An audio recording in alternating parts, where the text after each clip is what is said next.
when we score this scalp here, let's start with the area at the back over the occipital scalp, working out from about 1 finger's breadth back, a line over the top of the scalp, and we only record it from the bottom of the earlobes. And that's because people have a variable posterior hairline, so we ignore any hair loss below the earlobes. And so looking at this one here, what you could see on that zone is that if you put all 4 of those spots together, they'll probably equate to 1/4 of that occipital scalp zone, or 1/6% quadrant. So you'd probably get a score of 6 for the occipital scalp.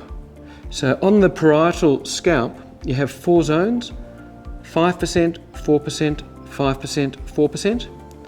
And what we do is we try and imagine in this quadrant how much of the hair is there. So you'd say in that 4% quadrant, he's probably lost half of it. In that 5% quadrant, he's probably lost half of it. So that's 2%, 2.5. Down here, in that 5% quadrant, he's probably lost a fifth, so he might get 1. And then up here in this 4% quadrant, he's probably lost half. So that suddenly becomes 2, 2.5. So 2, 2.5 is 4.5, plus 1 is 5.5, plus another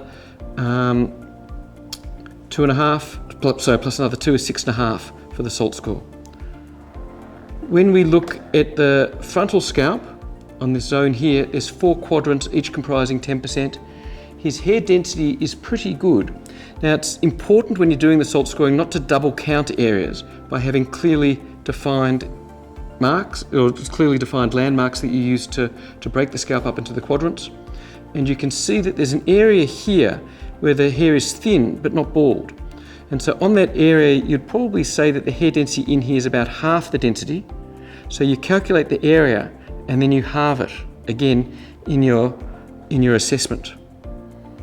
Now, when you calculate all the quadrants and you add them all up, it's very important to just do what I call a sanity check at the end to work out whether the SALT score that you've got is about right. I always like to do a sanity check with a coin, and it doesn't matter whether you use a £1 coin if you're living in England, a quarter if you're living in the States, or a 50 euro cent coin.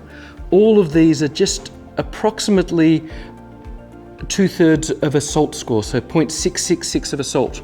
Or if you find that you can actually put it right in the middle and there's a bit of margin around it, you know that that area is going to have a SALT of 1.